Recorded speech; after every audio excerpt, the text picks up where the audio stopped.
Hi అండి, నమస్తే. Welcome back to Hema చిట్టి. ఈరోజు మనము పాలక్ వడియాలు ఎలా తయారు చేయాలో చూద్దాం. వీడియో అయితే పూర్తిగా చూడండి, అప్పుడే మీకు అర్థమవుతుంది. ఫస్ట్ టైం ఎవరైనా మన ఛానల్ చూసినట్లయితే సబ్స్క్రైబ్ చేసి లైక్ చేసుకోండి.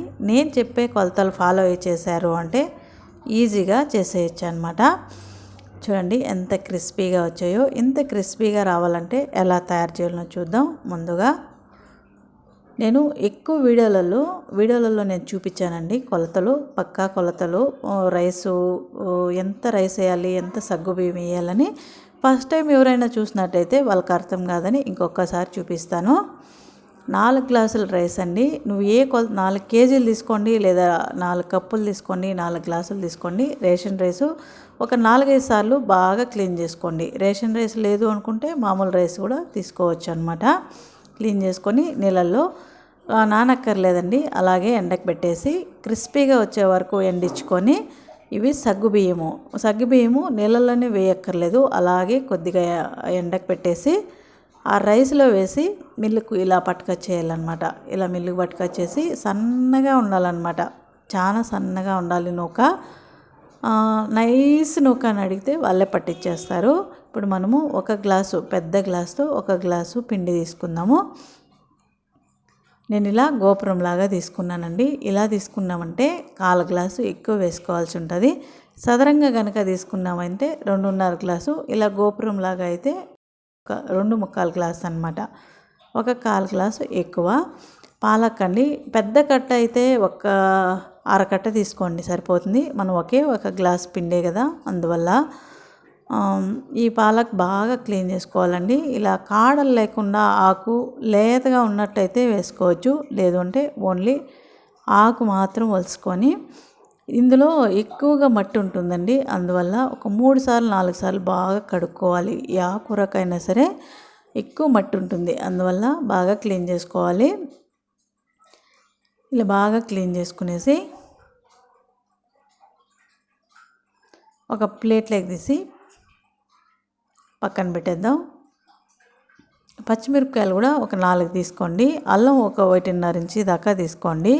ఒక మిక్సీ జార్ తీసుకొని ఇందులో ఈ కూరాకు వేసి, పచ్చిమిరపకాయలు ఒక 4 వేసి, 1 ఇంచి అంతా అల్లము ముక్కలుగా చేసి వేసేద్దాం. వేసి నున్నగా గ్రైండ్ చేసేద్దాం. నీళ్ళేం వేయక్కర్లేదు. అయిపోయింది కదా, కొలుసుకుందాం అనమాట. ఒక గిన్నె తీసుకొని ఆ గిన్నెలోకి 2.5 గ్లాస్ అయితే కరెక్ట్గా సరిపోతుంది. మనం గోపురం లాగా వేసాం కాబట్టి 2.25 గ్లాస్ తీసుకుందాం, పక్కా సరిపోతుంది అనమాట. అది 2.5 కదా, ఇంకో కొద్దిగా వేసుకుందాం, 2.25 అవుతుంది అనమాట. అంతా 2.25 గ్లాసు సరిపోతుంది. మీరు గ్లాసుకు సదరంగా తీసుకున్నారు అంటే 2.5 గ్లాసు కరెక్ట్గా సరిపోతుంది. మనము గోపురం లాగా తీసుకున్నాం కదా, చూడండి. ఇందువల్ల మనం 2.25 గ్లాస్ తీసుకున్నాం అనమాట. అది మరగనివ్వండి, అది ఒక తెల్లు రానివ్వండి. చూడండి, తెల్లు వస్తుంది కదా. ఉప్పు అండి కొద్దిగా వేసుకోండి. మనం 4 భాగాల్లో 1/4 భాగం అంత వేసుకోండి, ఎండితే వడియాలు ఉప్పు వచ్చేస్తుందండి. జీలకర్ర కూడా కొద్దిగా వేసుకుందాం. వేసుకొని కొంతసేపు మరగనిద్దాం. మనం ఆల్రెడీ పచ్చిమిర్చి అల్లము పేస్ట్లో వేసేసాం కదా, పాలక్ పేస్ట్లో, కాబట్టి అదంతా 1 నిమిషం పాటు మరగనివ్వండి. ఇది మరిగిన తర్వాత కొద్దిగా ఆయిల్ వేసుకోండి. ఆయిల్ కూడా వేసుకుంటే చాలా బాగా వడియం వస్తుందన్నమాట. 1 స్పూన్ వేసుకోండి సరిపోతుంది. మనం సంగటి కలుపుతాం కదండి, అలాంటి ఒక కట్టి తీసుకొని కొద్దిగా స్టవ్ అయితే ఆఫ్ చేసేయండి. పిండి వేసే స్టార్ట్ చేసినప్పటి ఇంకానే స్టవ్ ఆఫ్ చేసేయాలన్నమాట. అప్పుడు ఉండగట్టకుండా ఉంటుంది. కొద్దిగా ఇలా పిండి వేసుకొని, మీరు ఎంత క్వాంటిటీ అయినా తీసుకోండి, గ్లాస్తో అయినా కప్పుతో అయినా, ఇలా కొద్దిగా వేసుకొని కలుపుకోవాలన్నమాట. ఇలా కొద్దిగా వేసుకొని కలుపుకుంటే ఉండరాదు. ఫస్ట్ ఉండ వచ్చినట్టే ఉంటుంది, కానీ లాస్ట్కి ఒక్క ఉండ కూడా ఉండదన్నమాట. మనం ఇలా కలిపేది కష్టమవుతుంది, అందువల్ల దేనికైనా ఆనించుకొని బాగా కలుపుకున్నామంటే కిందిది పైకి పైది కిందికి ఇలా కలుపుకున్నామంటే ఒక్క ఉండ కూడా ఉండదండి. చూడండి, పక్కా సరిపోయిందనమాట. మనం వేసిన నీళ్ళకి మనం వేసిన పిండికి పర్ఫెక్ట్గా సరిపోయింది. ఇలా బాగా కలుపుకోవాలి. ఇలా బాగా కలుపుకున్నామంటే మనము తవ్వలల్లో వేయడానికి ఈజీగా ఉంటుందన్నమాట. జంతికలు గొట్టం ఒకటి తీసుకొని మనము జంతికలు గొట్టంలో వేసుకోవాలన్నమాట. ఉండలు వచ్చాయంటే అందులో దిగదు, అందువల్ల ఉండలు లేకుండా బాగా కలుపుకోవాలి. ఒక 4-5 నిమిషాల పాటు బాగా కలుపుకున్నారంటే ఒక్క ఉండ కూడా ఉండదండి. ఈజీగా చేసేయచ్చు. ఫస్ట్ టైం చేసేవాళ్ళు కూడా చాలా బాగుంటుంది. ఇలా వడియాలు పెట్టామంటే మురుకు వడియాలు ఆయిల్ ఏమీ పీల్చదండి, తినడానికి కూడా చాలా బాగుంటుంది. చూడండి ఇలా అంటుకోకుండా వచ్చిందంటే పర్ఫెక్ట్గా వచ్చిందని అర్థము. ఇప్పుడు మనము స్టవ్ మీద పెట్టేసి ఇదంతా క్లీన్ చేసి స్టవ్ మీద పెట్టేసి 5-7 నిమిషాల పాటు ఇది కాస్త ఉడకనిద్దాం. పూర్తి సిమ్లో పెట్టండి, ఎందుకంటే మాడిపోతుంది. పూర్తి సిమ్లో పెట్టి 5-7 నిమిషాలు తర్వాత అంతే అండి, అయిపోయింది. ఇందులో ఉండే సన్న నూక అదంతా బాగా ఉడుకుతుందన్నమాట.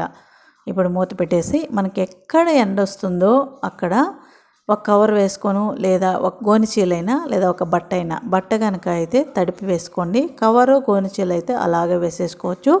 ఇప్పుడు జంతికల గొట్టంలో కొద్దిగా పిండి వేసి ఇలా మురుకుల్లాగా తిప్పుకోండి. నేనైతే స్టార్ ప్లేట్ తీసుకున్నాను, మీరు ఏదైనా తీసుకోండి. అంతే అండి, ఇలా తిప్పేసుకోవాలన్నమాట. నేను చూడండి ఎండ ఎక్కినాక పోయినాను, 11 గంటలకు పైన ఎండ ఎక్కువైపోయింది. మీరు పొద్దున్నే 7 గంటలకు వేసేయండి. వేసేసారు అంటే సాయంకాలానికి పర్ఫెక్ట్గా ఎండిపోతాయి. గంజి అయితే కనుక ఇలా కవర్లో వేయద్దు, మురుకు అయితే ఇది చల్లారిపోతుందండి, ఏం కాదు, ఇదైతే వేసుకోవచ్చు. గంజి అయితే అస్సలకి వేయద్దు కవర్ పైన, అది వేడి ఎక్కువ ఉంటుంది. చల్లారిందంటే కనుక వేసుకోండి. అది చల్లారిందంటే గట్టి వచ్చేస్తుంది. చూడండి ఎంత అయిపోయింది.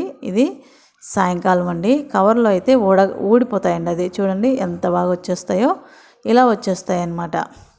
మనం బట్ట కనుక వేసాము అంటే తడి చేసుకొని బట్ట తిప్పించి తడి చేశారు అంటే వచ్చేస్తుంది అనమాట ఈజీగా. తర్వాత 1 అవరు ఎండకు పెట్టేసుకున్నామంటే ఇలా క్రిస్పీగా వస్తాయి. ఇప్పుడు ఎండాకాలం కదండి, ఒకే రోజుకి వడియాలు రెడీ అయిపోతాయి. అంతే అండి, ఆయిల్ వేడెక్కింది, ఇందులో వేసి చూద్దాం. చూడండి ఎంత బాగా, చూసారా ఎంత బాగా వచ్చాయో. మనం రకరకాలుగా వేసుకున్నాము అంటే బోర్ కొట్టకుండా ఉంటుందన్నమాట, చాలా ఇంట్రెస్ట్గా ఉంటుంది. మనం ఏదైనా తాలింపు లేదు అనుకున్నప్పుడు 2 నిమిషాల్లో, ఊర్లలో అయితే ఎక్కువ తాలింపులు చేయడానికి ఉండదు, కొనుక్కొని రావడానికి కూడా ఉండదు. అప్పుడు ఎవరైనా గెస్ట్లు వచ్చినప్పుడు కానీ సరామని ఈ వడియాలు పెట్టేసామంటే, పప్పుచారు చేసేసామంటే హాయిగా తినేస్తారనమాట. చూడండి ఎంత క్రిస్పీగా వచ్చిందో. ఈ వీడియో కనుక నచ్చింది అనిపిస్తే ఇలాంటి మంచి మంచి వీడియోలు కావాలంటే సబ్స్క్రైబ్ చేసుకోండి, షేర్ చేయండి, లైక్ చేయండి. Thank you.